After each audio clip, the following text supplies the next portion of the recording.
लहान मुलं त्याच्या पुढे आपण पाहणार आहोत. लहान मुलांच्या चित्राचं आपल्याला इथे पाहायचं आहे की लहान मुलं लहान कशी दिखता चित्रा, छोटे बच्चों जो चित्र में छोटे किस प्रकार से दिखाई देते हैं. जैसे हमने शुरुआत में देखा था कि जब हम चित्र निकालेंगे छोटे बच्चों का, तो वो छोटे बच्चे का निकाला हुआ चित्र जो है बड़े आदमी का छोटा चित्र जो है वो बिल्कुल भी दिखाई नहीं देना चाहिए. वो चित्र जो है किसका दिखाई देना चाहिए, लहान मुलाचं ते चित्र जे आहे, छोटे बच्चे का ही वो चित्र जो है वो हमें लगना चाहिए. चित्रात प्रश्नचिन्ह आहे. त्याचं नेमकं काय रहस्य आहे ते पाहायचं असेल तर ज्या व्यंगचित्रात, हास्यचित्रात मोठा माणूस आणि छोटा मुलगा असे दोन्ही आहेत अशी चित्र पाहू.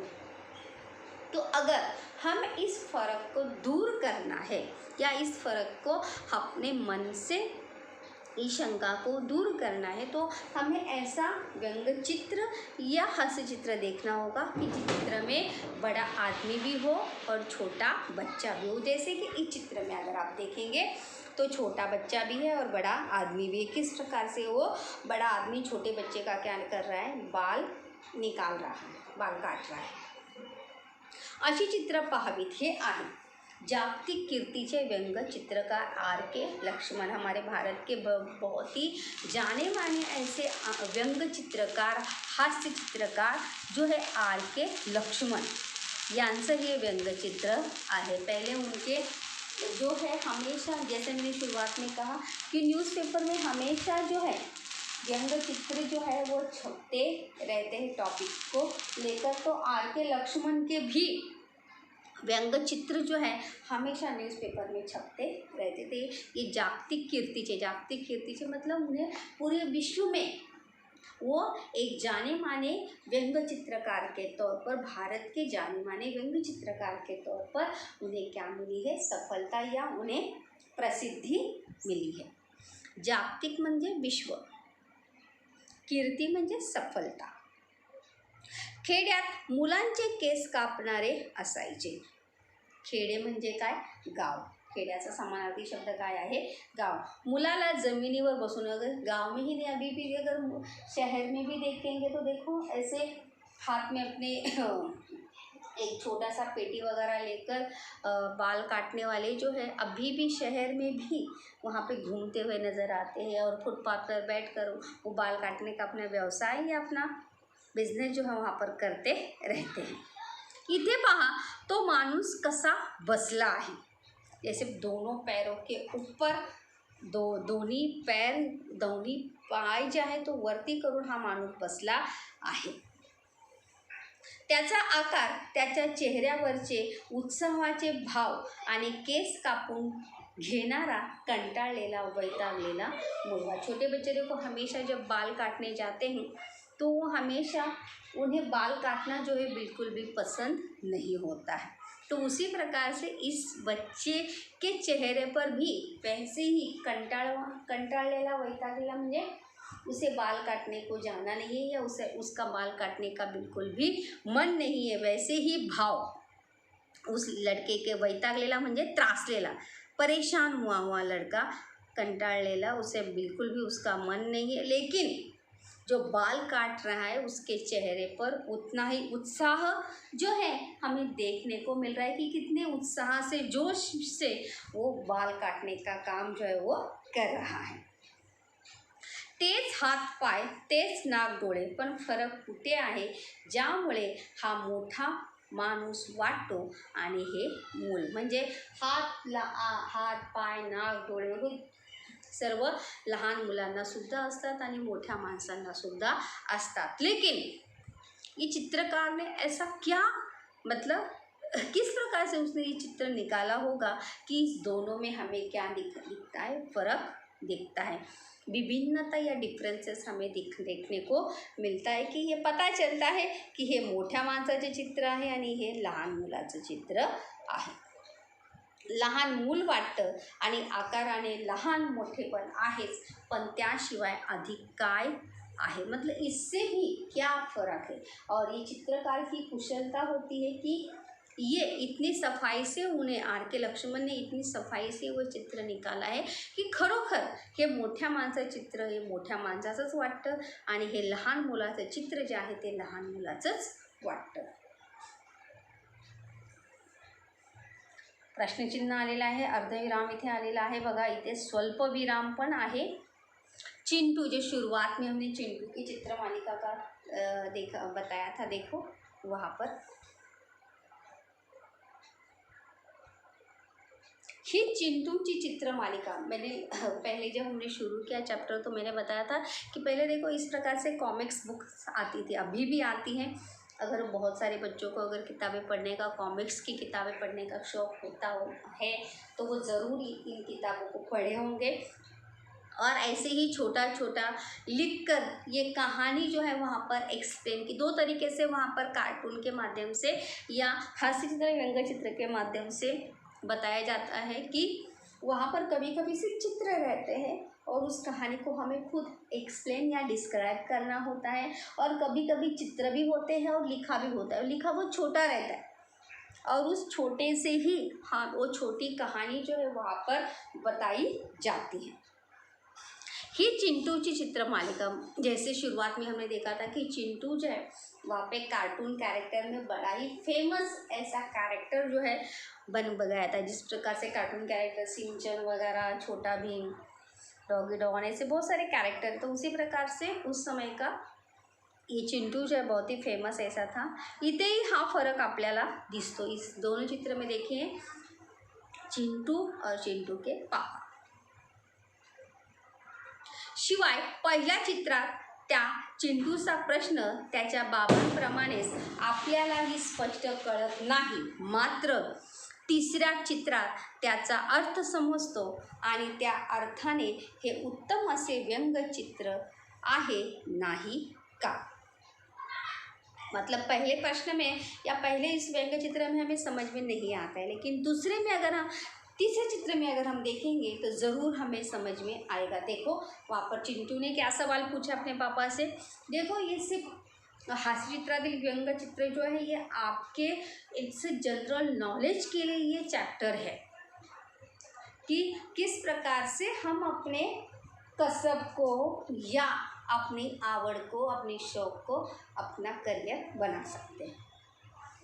पप्पा, चिंटूचा प्रश्न काय होता बघा. पप्पा, नदीचं पाणी कुठं जातं. मतलब नदी का जो पानी होता है वो कहाँ जाता है.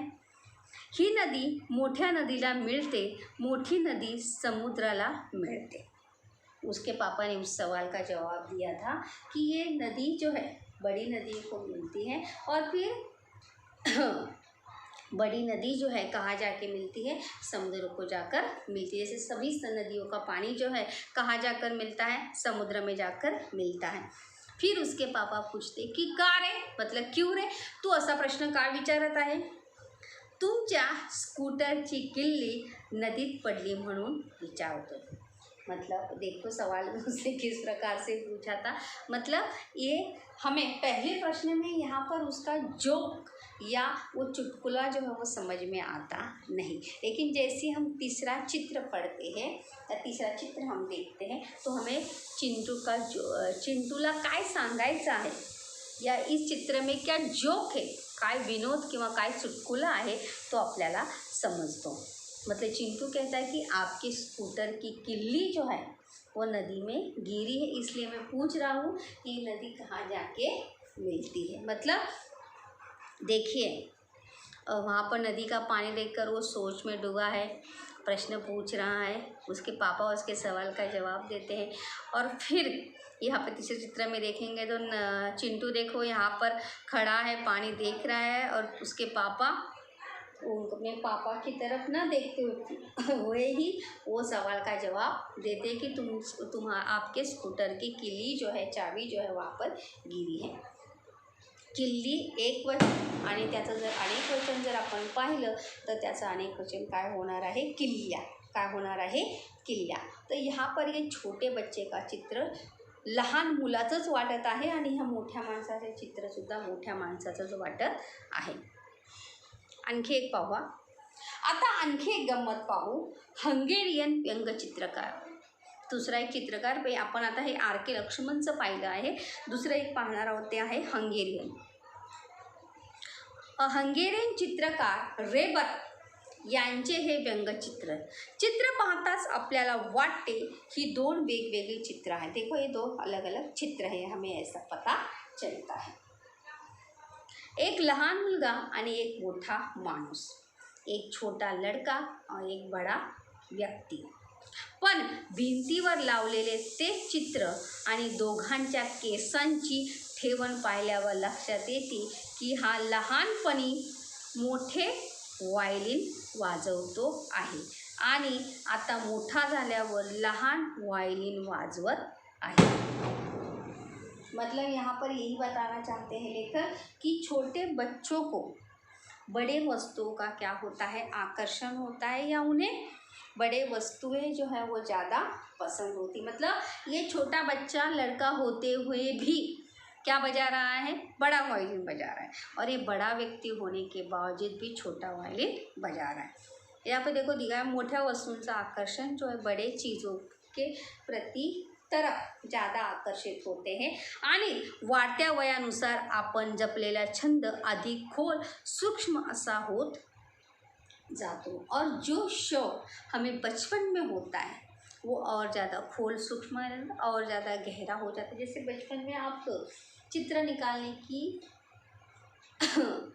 निकालने का शौक होगा. छंद म्हणजे काय, शौक, आवड अगर होगी, हॉबी होगी, तो वही शौक जो है आगे जाके क्या होता है, बड़ा रूप धारण कर लेता है. मतलब बचपन में आप छोटे छोटे चित्र निकालते हैं, लेकिन जैसे जैसे आप उस शौक में और गहराई से डूब जाते हैं, सूक्ष्म सा हो जाता है. सूक्ष्म मतलब और उसमें क्या आने लगती है, गहराई आने लगती है और हम और ज़्यादा उस पर अच्छे से करने लगते हैं.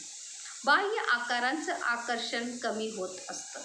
और जैसे हम बड़े होते हैं वैसे छोटे में देखो हमें कोई भी बड़ी चीज़ जो है वो अच्छी लगती है, भले वो हमारे काम की हो या ना हो. लेकिन जैसे जैसे हम बड़े हो जाते हैं, समझदार हो जाते हैं, वैसे वैसे हमें उन बड़ी वस्तुओं का आकर्षण भी क्या होने लगता है, कम होने लगता है. यही बात जो है हंगेरियन व्यंग चित्रकार हमें चित्र के माध्यम से बताना चाहते हैं.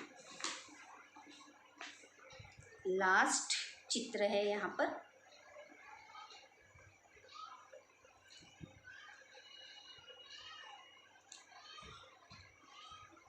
आता हे चित्र, हे हास्यचित्र, चित्रकलेवर हुकूमत मिळवली की हास्यचित्रात काय जादू करता येते. मतलब अगर हमें चित्रकला का कसब या चित्रकला की कुशलता हमारे हाथों में है तो हम बड़ी आसानी से सहजता से कैसा भी चित्र जो है वो निकाल सकते हैं. जिसको कुछ भी नहीं निकालने आता उसको वो सादा फ्लावर भी नहीं निकाल सकता, ज़्यादा सा फूल भी नहीं निकाल सकता, उसकी सीधी लाइन भी क्या जा सकती है, टेढ़ी जा सकती है. या हास्यचित्रात काय जादू करता येते त्याचं उदाहरण ब्रिटिश व्यंगचित्रकार नॉर्मन थेलवेल यांचं मुलाची कॅप, त्याचा शर्ट. देखो ये छोटे बच्चे का ऑब्जर्वेशन करिए. यहाँ पे छोटा सा लड़का है, उसने कैप पहना है, उसने शर्ट, देखो यहाँ पे शर्ट फोल्डिंग किया है, आणि सॉक्स, उसने सॉक्स पहना है. ऐसी बात है जब हम शूज़ पहनते तो सॉक्स भी पहनते, बूट शूज़ भी पहने. पाहून लक्षात येतं की हा स्काउटचा मुलगा आहे. उसका पहराव देखकर हमें पता चल रहा है कि हा कशाचा मुलगा आहे. स्काउट यानी स्काउट गाइड जो होता है, स्काउट गाइड का यूनिफॉर्म जिस प्रकार से होता है, टोपी, हैट वगैरह, वैसे त्याच्याकडे सर्वच उपयोगी वस्तू अगदी तयार असतात. उसके पास स्टिक वगैरह भी होते, पिन्स वगैरह भी होते, तो इसीलिए उसके पास सभी चीज़ें क्या है, तैयार है. त्याच्या बुटात अगदी मध्यभागी काहीतरी घुसून बसलं आहे. उसके शूज़ में देखो पीछे के साइड जो है कुछ खाँचे रहते हैं और उस खाँचे में, उसके शूज़ में कुछ पत्थर वगैरह जो है वो घुस गया है. आणि ते काढण्याच्या नादात असलेला मुलगा पहा ना कसा वेडावाकडा झालेला आहे. अपने पैर को अपने हाथ में लेकर ऐसे हाथ से पकड़कर त्या बुटामध्ये घसलेला या बसलेला दगड किंवा जी वस्तू जी आहे ते तो काढण्याचा प्रयत्न करत आहे. शिवाय त्याचा चेहरा आपल्याला अगदी गुंतवून टाकणार है ये हास्य चित्र। अगर हम इस चित्र की तरफ देखेंगे तो उस चित्र में हम खो जाएंगे। गुंतवून टाकने म्हणजे मोहित करने, आकर्षित करने। ये चित्र जो है हमें क्या करता है, अपने ओर आकर्षित करता है कि हम उस चित्रों को बड़े ध्यान से, सफाई से देखें। यहाँ पर इस चित्रकार की क्या है, कुशलता हमें यहाँ पर देखने को मिळती है। त्याच्या पुढे पाहूया आपण। आता आपल्या लक्षात आलं असेल की लहान मुलांचं चित्र काढताना त्या चित्राचा किंवा त्या मुलाचा लहान आकारच महत्त्वाचा नसतो। छोटे बच्चे का जब हम चित्र निकालेंगे तो उसका साइज छोटा होना ही महत्व का नहीं है, जैसे मैंने बताया था। तर शरीराच्या प्रत्येक अवयवाचा आकार त्या प्रमाणात लहान असणं गरजेचं आहे। अगर हम छोटे बच्चे का चित्र निकाल रहे हैं तो उसके शरीर का हर एक अवयव, पार्ट जो है वो छोटा होना चाहिए। नाक, डोळे, हात, पाय, बॉडी सभी। म्हणजे हातापायांची बोटं ती लहान काढली की आपोआप नख लहान होतात। अगर हम छोटे उंगली निकालेंगे तो जाहिर सी बात है उसके उस छोटे उंगली के ऊपर जो नाखून होंगे वो भी क्या होंगे, छोटे ही आएंगे।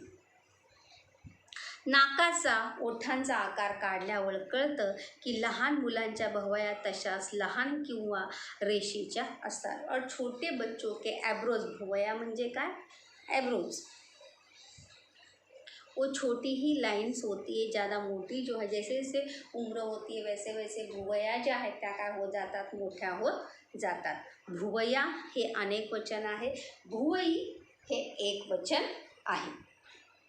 और छोटे बच्चों की एब्रोज जो है वो छोटी रहती है और बड़े लोगों की एब्रोज है बड़ी रहती है, एक छोटी सी पतली सी लाइन होती है।